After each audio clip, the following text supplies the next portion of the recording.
નમસ્કાર મિત્રો, કલ્પના કરો કે તમે એક સરકારી કચેરીમાં કોઈ મહત્વનું કામ કરવા ગયા છો. બધા દસ્તાવેજો તમારી પાસે છે, પરંતુ અચાનક અધિકારી તમને કહે છે કે આ માટે સોગંદનામું લાવવું પડશે. તમે વિચારમાં પડી જાઓ છો કે આખરે આ સોગંદનામું શું છે? શું આ માત્ર એક કાગળ છે? શું કોઈ પણ વ્યક્તિ તેને બનાવી શકે? અને સૌથી મહત્ત્વની વાત, શું સોગંદનામામાં લખાયેલી એક ખોટી માહિતી તમને કાનૂની મુશ્કેલીમાં મૂકી શકે?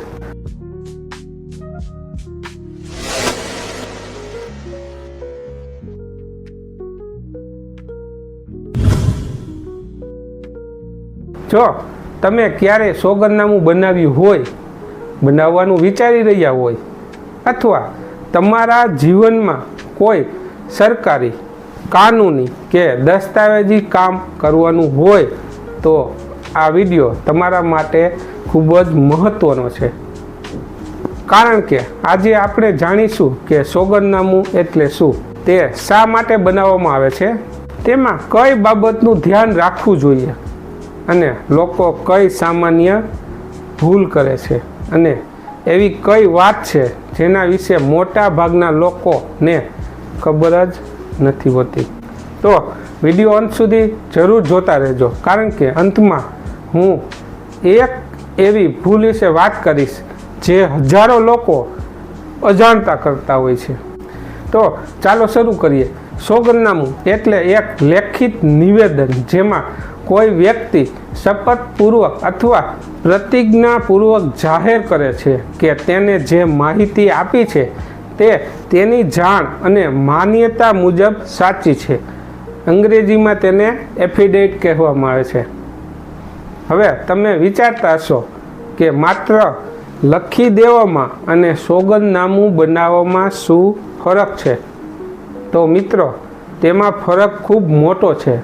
જ્યારે કોઈ વ્યક્તિ સામાન્ય અરજી લખે છે ત્યારે તે માત્ર માહિતી આપે છે, પરંતુ જ્યારે એ જ વ્યક્તિ સોગંદનામું આપે છે ને, ત્યારે તે કાનૂની રીતે એ વાતની જવાબદારી પણ સ્વીકારે છે કે માહિતી સાચી છે. અહીં એક પ્રશ્ન છે, જો કોઈ વ્યક્તિ સોગંદનામામાં ખોટી માહિતી લખે તો શું થશે?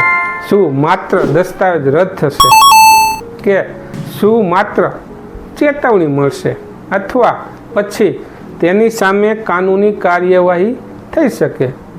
આ પ્રશ્નનો જવાબ આપણે થોડા સમય પછી જાણીશું. સૌ પ્રથમ સમજીએ કે સોગંદનામાની જરૂર શા માટે પડે છે. તમે ધારો કે તમારા શાળાના છોડિયાના પ્રમાણપત્રમાં તમારું નામ મહેશ કુમાર લખાયેલું છે, જ્યારે આધાર કાર્ડમાં મહેશભાઈ લખાયેલું છે. બે દસ્તાવેજોમાં નામ અલગ હોવાથી ભવિષ્યમાં સમસ્યા આવી શકે છે. આવી સ્થિતિમાં ઘણી વખત સોગંદનામા દ્વારા જાહેર કરવામાં આવે છે કે બંને નામ એક જ વ્યક્તિના છે.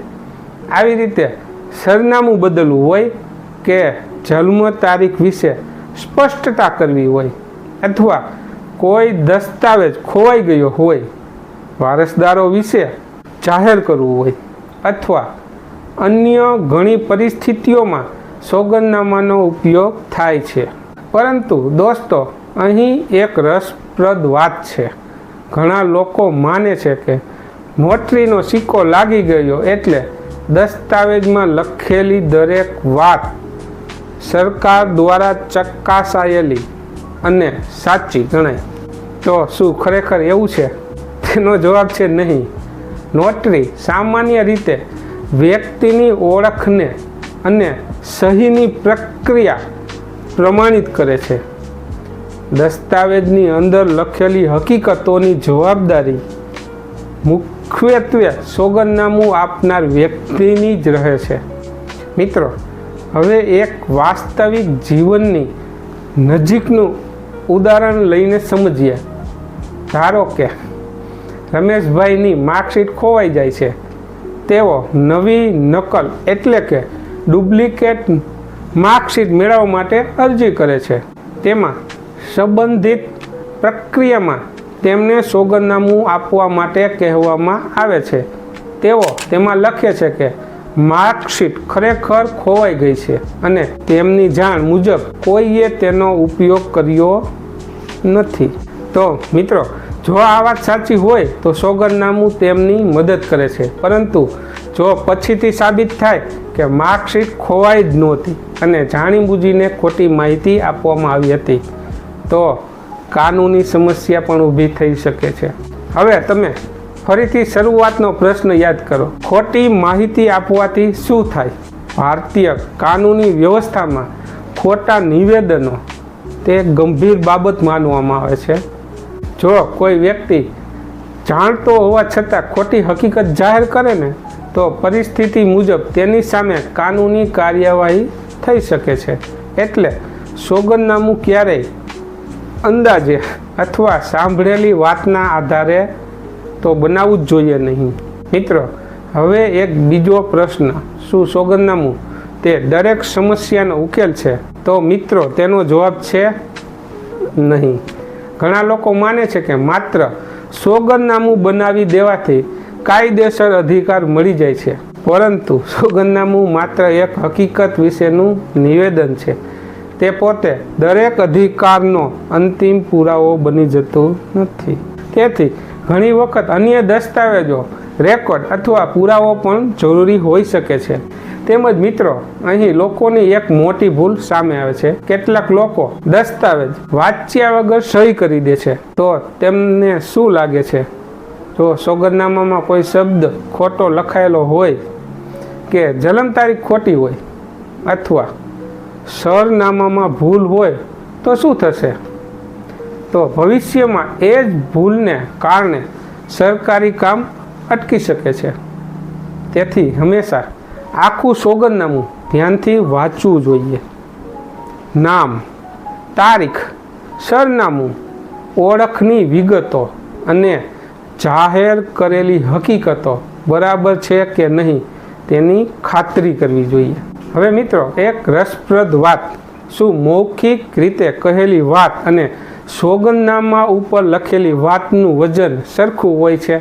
તો સામાન્ય રીતે નહીં, કારણ કે સોગંદનામું લેખિત અને શપથપૂર્વક આપવામાં આવેલું નિવેદન છે. તેથી ઘણી પ્રક્રિયાઓમાં તેને વિશે મહત્ત્વ આપવામાં આવે છે. એટલે લેખિત સોગંદનામુંનું વિશેષ મહત્ત્વ હોય છે. ચાલો હવે એક ભાવાત્મક પરિસ્થિતિ સમજીએ. એક પરિવારના વડાનું અચાનક અવસાન થાય છે. પરિવારે બેંક, વીમા અથવા અન્ય કામ માટે વારસદારોની વિગતો રજૂ કરવાની જરૂર પડે છે. આવી સ્થિતિમાં યોગ્ય પ્રક્રિયા હેઠળ તૈયાર કરાયેલું સોગંદનામું ઘણી વખત જરૂરી દસ્તાવેજોમાંનું એક બની શકે છે. હવે વિચારો, જો તેમાં કોઈ વારસદારનું નામ છૂટી જાય અથવા ખોટી માહિતી આપવામાં આવે તો કેટલો મોટો વિવાદ ઊભો થઈ શકે. આ જ કારણે સોગંદનામું બનાવતી વખતે ઉતાવળ કરવી તે યોગ્ય નથી. હવે મિત્રો, એક મહત્ત્વનો પ્રશ્ન, શું ઇન્ટરનેટ ઉપરથી કોઈ પણ ફોર્મ ડાઉનલોડ કરીને સોગંદનામું બનાવી શકાય? તો તેનો જવાબ છે ઘણા કિસ્સાઓમાં ફોર્મેટ મળી શકે છે, પરંતુ અલગ અલગ હેતુઓ માટે જરૂરી વિગતો પણ અલગ અલગ હોઈ શકે છે. તેથી સંબંધિત પ્રક્રિયા અને આવશ્યકતાઓ સમજવી ખૂબ જરૂરી છે. તેમજ અહીં હું એક વધુ સામાન્ય ભૂલની વાત કરું. લોકો ઘણી વખત માને છે કે જૂનું સોગંદનામું દરેક જગ્યાએ ચાલશે, પરંતુ ઘણી સંસ્થાઓ તાજેતરમાં બનાવેલ દસ્તાવેજ માંગતી હોય છે. એટલે જે કામ માટે દસ્તાવેજ આપવાનો હોય તેની જરૂરિયાતો તપાસવી જરૂરી છે. મિત્રો, હવે તમે વિચારતા હશો કે સોગંદનામું બનાવતી વખતે સૌથી મહત્ત્વની 3 બાબતો કઈ છે? પહેલી, માત્ર સાચી અને ચકાસેલી માહિતી આપો. બીજી, દસ્તાવેજ સંપૂર્ણ વાંચ્યા પછી જ સહી કરો. અને ત્રીજી, સંબંધિત પ્રક્રિયા અને જરૂરી દસ્તાવેજોની ખાતરી કરો. જો તમે આ 3 બાબતો યાદ રાખશો ને, તો ઘણી સામાન્ય મુશ્કેલીઓથી બચી શકશો. અને હવે મિત્રો, એ વાત જેનો ઉલ્લેખ મેં શરૂઆતમાં કર્યો હતો. હજારો લોકો અજાણતા એક ભૂલ કરે છે. તેઓ માને છે કે સોગંદનામું માત્ર એક ફોર્માલિટી છે, પરંતુ હકીકતમાં તે તમારી જવાબદારી સાથે જોડાયેલું એક લેખિત નિવેદન છે. એટલે તેમાં એક નાની ભૂલ પણ ભવિષ્યમાં મોટી સમસ્યાનું કારણ બની શકે છે. તો મિત્રો, આજના વિડીયોમાંથી એક વાત જરૂર યાદ રાખજો. સોગંદનામું માત્ર કાગળનો ટુકડો નથી, તે તમારી તરફથી આપવામાં આવેલી સત્તાવાર અને જવાબદારીપૂર્ણ જાહેર ખબર છે. તેથી તેને હંમેશા ગંભીરતાથી લો, ધ્યાનથી વાંચો અને માત્ર સાચી માહિતી સાથે જ રજૂ કરો. જો તમને આજની માહિતી ઉપયોગી લાગી હોય તો કોમેન્ટમાં જરૂર લખો. તમે પહેલાં ક્યારેય સોગંદનામું બનાવ્યું છે કે નહીં? વિડીયોને તમારા મિત્રો અને પરિવારજનો સાથે શેર કરો, કારણ કે કદાચ તેમને પણ આ માહિતીની જરૂર પડે. અને આવી સરળ ભાષામાં કાનૂની જાગૃતિ આપતા વિડીયો માટે અમારી ચેનલને સબસ્ક્રાઈબ કરવાનું ભૂલશો નહીં. ધન્યવાદ.